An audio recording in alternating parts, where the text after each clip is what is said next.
If you have ever watched a fighter slip a punch and counter in the same breath and thought to yourself, I could never move like that, some people are just born fast, you are not alone, and you are also not right. Chapter 1, the biggest myth about reflexes. The first thing you need to understand is that almost everything you have been told about reflexes is wrong. Walk into any gym and you will hear the same thing repeated over and over. He just has natural hands. She was born with fast reflexes.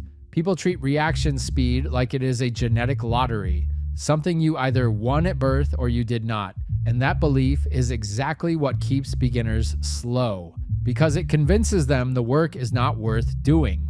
Here's what the science actually says. Reflexes in a fight are not simple biological reactions like flinching when someone claps near your face. They are complex neurological responses that your brain learns to execute faster over time through a process called myelination. Every time you train a specific movement pattern, your brain wraps a layer of a fatty substance called myelin around the nerve fibers responsible for that movement. The more myelin around a nerve fiber, the faster electrical signals travel along it. The faster the signal travels, the quicker your body responds. This is not a theory. It is documented neuroscience, and it means that speed is literally something you construct inside your own nervous system through deliberate practice. The fighters who look like they were born fast are not operating on genetics alone. They are operating on thousands of hours of training that rewired their brains to process and respond faster than the average untrained person. That is genuinely good news for you because it means the path forward is not a matter of talent. It is a matter of method. Now that you know reflexes are trainable, the next question is, what exactly are you training? Because this is where most beginners waste months of effort. They think fast reflexes is one single thing you can fix with one single drill. It is not. It is three things working together in sequence, and if you are missing any one of them, you will still be slow no matter how hard you work. The three pillars are visual reaction, decision speed, and automatic movement. Visual reaction is what your eyes pick up and how fast the signal reaches your brain. Decision speed is how quickly your brain chooses what to do with that information. And automatic movement is how fast your body executes the decision without you consciously thinking about it. The chain has to be complete. Miss one pillar and the whole system stalls. Train all three and you will start noticing real differences within weeks. Visual reaction is the foundation of the entire chain. Yes, it is also the step most beginners skip because it sounds too simple. But here's the reality. Your eyes are not just passively watching an opponent, they are feeding live data to your brain at all times. The quality and speed of that data determines how early you can begin responding to anything coming at you. The problem is that untrained eyes do not know what to look for. A beginner walks into their first sparring session and tries to watch everything at once. The head, the hands, the feet. The brain gets flooded with information and hesitates for a split second. That split second is the difference between slipping a punch cleanly and catching it on the chin. The way you train visual reaction through shadow boxing is by giving your eyes a single focal point. When you shadow box in front of a mirror, practice fixing your eyes on the center of your imaginary opponent's chest or sternum. Experienced fighters learn early that the shoulders telegraph punches before the hands even move. By training your eyes to track from the center of the body, you are teaching your brain to pick up the earliest possible signal before the attack arrives. Visualization adds another layer here that most people completely underestimate. Research from the Cleveland Clinic demonstrated that mental rehearsal activates the same motor pathways in the brain as actual physical movement. When you close your eyes before a session and slowly replay an opponent throwing combinations while you track each shot early with your imagined eyes, you are genuinely training your visual processing system without throwing a single punch. 5 minutes of focused visualization before training is not a warm-up ritual. It is real neurological practice. Decision speed is where most beginners fall apart without ever realizing it. The punch comes, your eyes tracked it perfectly, and still nothing happens. You take the shot.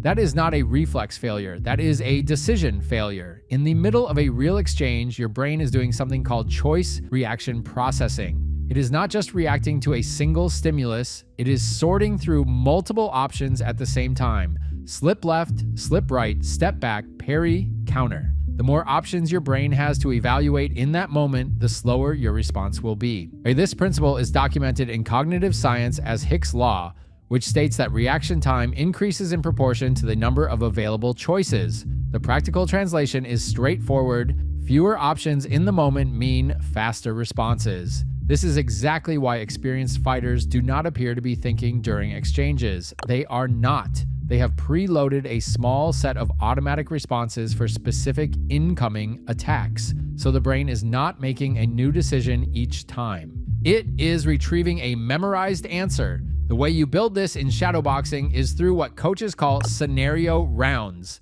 Instead of moving freely, you pick one situation and train one single response to it for an entire round. For example, spend 3 minutes where every imagined jab coming to your face triggers the same response. Slip outside, return the right hand. Only that. Do not vary it. Do not improvise. And the repetition of a single scenario teaches your brain to stop treating it as a new problem and start treating it as a stored answer. Over time, you add more scenarios, but only one at a time. Trying to train every response in a single session trains nothing at all. This is the pillar where everything comes together, and it is also the one that requires the most patience. Automatic movement means your body responds before your conscious mind makes a decision. Boy, the punch has already slipped before you have finished thinking about slipping it. That sounds like something only elite athletes experience, but it is not. It is the direct result of training a movement so completely that it bypasses conscious processing and runs from a region of the brain called the cerebellum, which handles stored motor programs. The critical thing most beginners get completely backwards is the relationship between speed and learning. They try to move fast from day one, believing that speed practice builds speed. But your nervous system does not learn efficiently from fast, sloppy movement. It learns from clean, precise, repeated movement. Only after the pattern is correct and grooved at a slow pace does the brain allow it to run automatically at full speed without breaking down.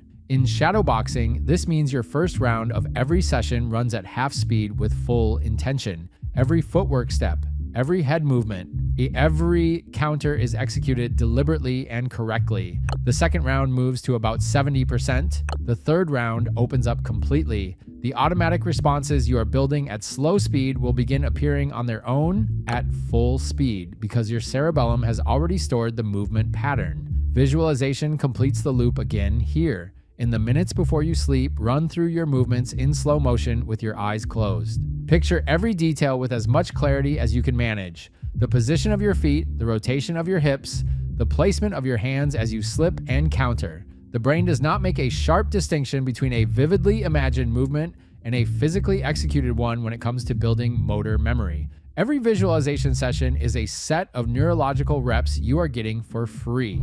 The final layer is the one that tests everything you have built. Now you can develop sharp visual reaction, fast decision speed, and deeply grooved automatic movement, and still freeze the first time someone throws a hard shot at you with real intensity behind it. That happens because your trained responses were built in a relatively controlled environment, and fighting under real pressure is not controlled.